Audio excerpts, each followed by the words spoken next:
Dog video. I love that. You're right.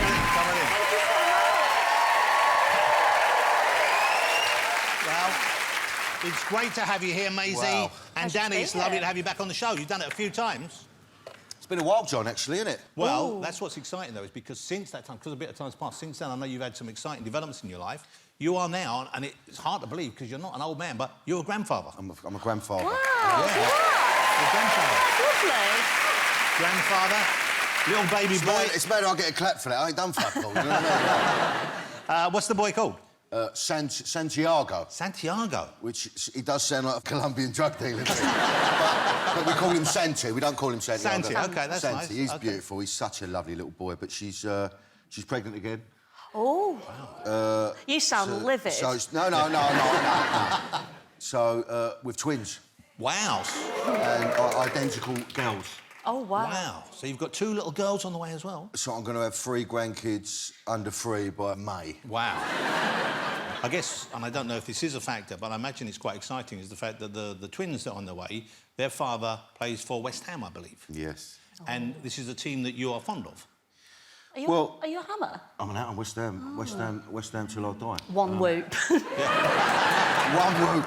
Because they're not doing well at the moment, are they, I believe? Is that Well, right? no, but listen, look, you know, you've got... Don't wind him up. No, Why no, are you that's doing fine. that? No, I'm used to it. I'm a West Ham fan. Don't rise to You it. know, you got daughters and that. You know, you have twats walk through your door, right? Like I said, you've got to let them be who they're going to be. You can't tell them who to fall in love with. And all of a sudden, she's brought a West Ham player. I bet you I couldn't have believe handpicked a better human being. He's Wow. beautiful. Oh.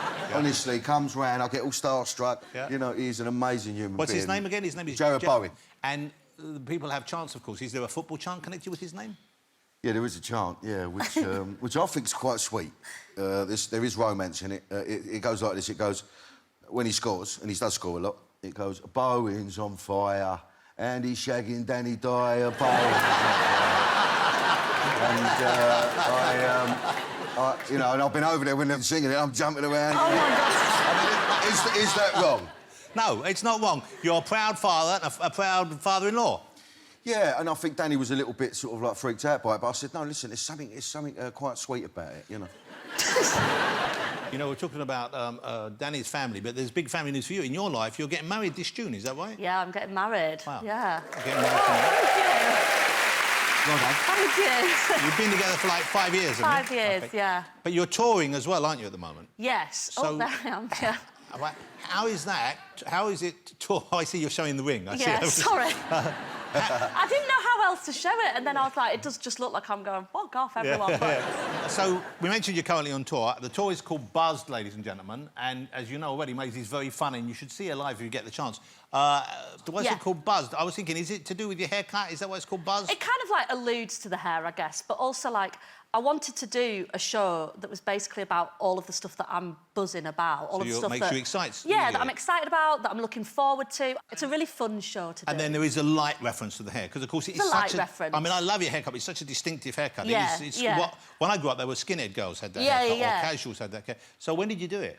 I did it in lockdown, and, like, I'm quite into sort of, like, two-tone and ska, and I've always, you know, with the music and the clothes, but I was never sort of brave enough to get the hair, because, like, life was just plodding along, and I thought, well, what if I don't like it? It's a bit of a big commitment, It's a you big know? leap.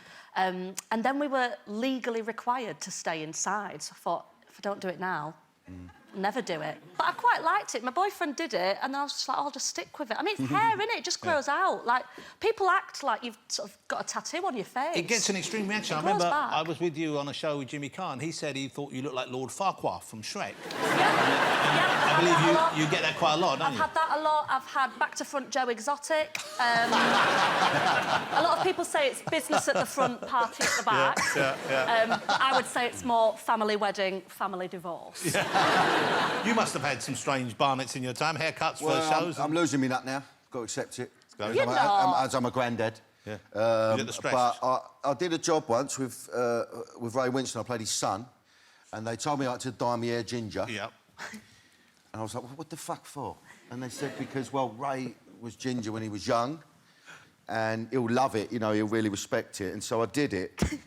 And then I turned up for the read-through, and Ray came straight up to me and went, what the fuck have you done to your hair, you sop? Well, if we're talking about acting, though, big change in your acting life, because, of course, at Christmas, everyone saw this, you left EastEnders.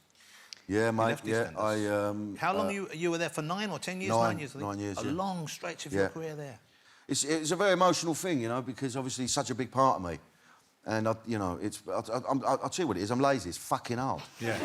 It is hard, it's 30 pages you've got to learn a day, John. Yeah. It's like a film a week. And it's cold when they film it as well, isn't it, Elstree? Well, one of my final scenes was in the sea at Ramsgate, 2 o'clock in the morning. Yeah. Ooh. And then we had to sort of do this... so you do the exteriors in the sea, and the interiors, you go to a water tank, but EastEnders couldn't get pinewood, so we had to go to Basildon, which was mad. Yeah. Yeah, and it's all warm and all lovely, but to make it look like the sea, they put broccoli juice in it. Broccoli juice? So basically, you're in there and you smell of arse. Oh, my God. Broccoli juice? It's fucking broccoli juice. I said, well, is it meant to... I mean, is it actual? And they went, yes. It's like, if it's warm, if you're in warm broccoli juice. It's like they're making you into a weird soup. Yeah. Yeah. Oh, no, I'd leave as well. Yeah, no, so I already signed up, hadn't I? But it was emotional. I do miss the people there. There's no two ways about it. But, you know, it's a new chapter for me, so... But your character, they've left it so that we didn't see him die. No. He swam off. I don't think... I think he's supposed to have drowned. I don't think he swam off. He's supposed to... Were you watching going, oh, he's off for a swim? No, listen, I watch a lot of TVs, a lot of film, and if you don't see the body... Yeah. Then they can bring them back. Yeah. Right? And that's in... and sometimes, even when you see the body, if it's a zombie, you could come back. Well, yeah, look, if it goes tits up, I can go back. I mean, I can turn up in 3 years' time, walk in a Vic, you know, smothered in seaweed or something. Interesting, I wanted to keep it open. I'm very, you know, privileged, and I'm very grateful for that job, though. Yeah. You know, it really did change my career and my life. And then you left a message. I know you were thinking of the fans here. You put a message out the day after it went out. Yeah. Reassuring people, didn't you? I went to the Maldives. Well, let's hope... This is the message you recorded. Right. From the Maldives, just to reassure people, and I think it's very sweet. Have a look at this. Don't worry, I know it was emotional last night. It was a very, very nutty episode, but don't be concerned. Because I fucking made it. And Nick needed a rest. It was time for him to move on, a new chapter. I want to take this opportunity and thank all my castmates, every single one of you. I love you all very, very dearly. I'm very honoured to have worked with you for as long as I have, and I'll relish them moments for the rest of my life. That's lovely. Genuinely lovely. Genuinely lovely. You said you're going to miss all the cast. Who are you going to miss the most, do you think, work with? Who are you closest to? A lot of them, really, but I think really your family, you know, your Carter family, so Kelly and Linda Emery and... I guess you had most of the scenes with them, so you would have spent more time especially at the end, and even I was running around with Janine, which is mental, Charlie Brooks, I suppose, and... And who will you miss the least? There's a few of them, actually, I ain't gonna lie. I won't say, you know, but... no, most of them I love dearly. Not all. So they know who they are, though? I would have thought so, yeah. OK, we're talking about TV. We should talk about Maisie's TV, because you were seeing that she's been on so many panel shows. She's always very funny on panel shows. You're on The World Variety, of course. But we've tracked down your first... I think it's your first TV appearance. Oh, you... I know where you're going with it. Well, this ties into what Danny's doing now, because Danny's got a new quiz show starting on Netflix, which I'm going to show you in a minute. But you were on the very popular ITV quiz show, The Chase. Yeah. Thanks, Jonathan. And so this was back in... Before I did comedy, I think it was in 2015 or 16, something like that. And I did so badly. Well, I'm going to interrupt you there. I'm going to interrupt you. Let's not spoil it. Let us be the judge of how well you did, because I think maybe you're doing yourself down. Here's a little clip Jonathan, of no. Maisie back on. So this is 2016. I think It's only 6 years ago. Have a look at this. Oh, dear. I hate you.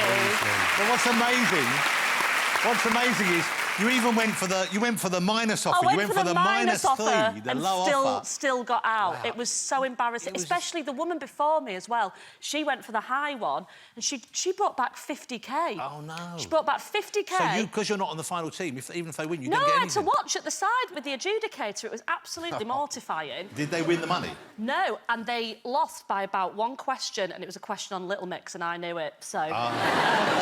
But your new show, you've got a new quiz show on Netflix. Yeah. Congratulations, that's a kind of big thing to be on Netflix. That's a worldwide audience. That's massive. No, it's called Cheat. Your co-host is Ellie. You've got Ellie Taylor with you.